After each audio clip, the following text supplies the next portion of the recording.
अब हम आगे बढ़ते हैं और देखते हैं कि मौर्य का जो समय था उसमें कला और साहित्य कैसा था। सम्राट अशोक के कार्यकाल में शिल्प कला जो है उसको बहुत ही प्रोत्साहन मिला। शिल्प का अर्थ होता है पत्थरों पर किए जाने वाले कार्य, उसको प्रोत्साहन मिला। अशोक द्वारा स्थापित स्तंभ भारतीय शिल्प कला के उत्तम नमूने हैं। उसके द्वारा निर्मित स्तंभों पर सिंह, हाथी और बैल जैसे पशुओं के अत्यंत उत्तम शिल्प हैं।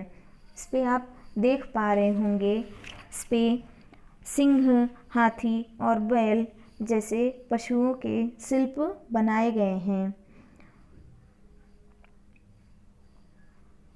सारनाथ में निर्मित अशोक स्तंभ पर अंकित चक्र भारत के राष्ट्र ध्वज पर दिखाई देता है। ये देखिए, इसको अशोक चक्र कहा जाता है और इसको अशोक स्तंभ के नाम से भी जाना जाता है।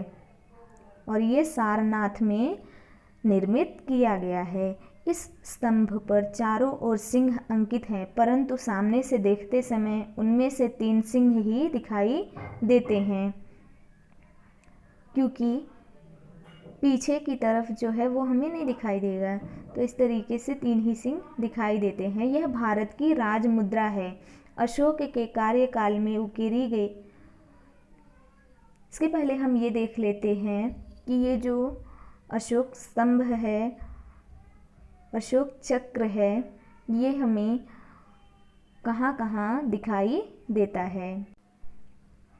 आप भारत का ये राष्ट्रध्वज देख रहे हैं, तो इस पे अशोक चक्र है। और ये जो घड़ी है ये भी अशोक चक्र का ही प्रतीक माना गया है। ऐसा माना जाता है कि जो घड़ी की सुइयां होती हैं बराबर चलती रहती हैं, रुकती नहीं हैं।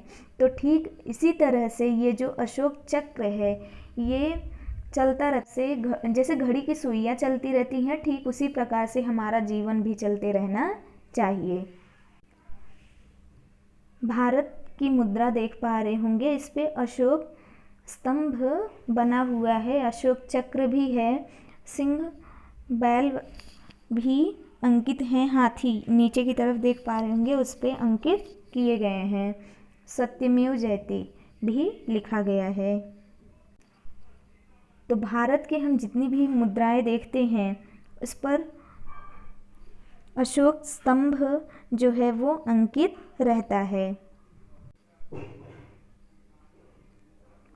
अशोक के कालखंड में उकेरी गई बराबर टीलों की गुफाएं प्रसिद्ध हैं। ये गुफाएं बिहार में हैं।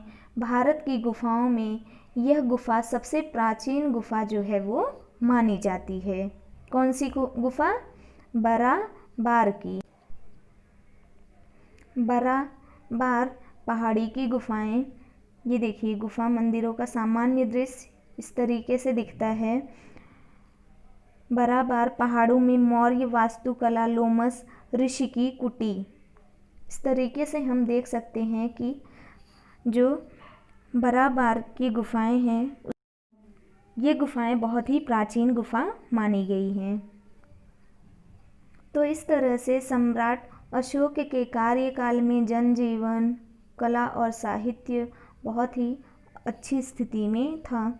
सम्राट अशोक की मृत्यु के पश्चात मौर्य साम्राज्य जो है उसका नाश होना प्रारंभ हुआ, मतलब उसमें कमियां आनी शुरू हुई।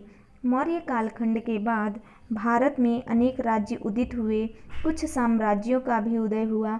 मौर्य साम्राज्य प्राचीन भारत का सबसे विशाल साम्राज्य था। मौर्य कालखंड के बाद घटित राजनीतिक एवं सामाजिक घटनाओं को हम अगले पाठ में समझेंगे।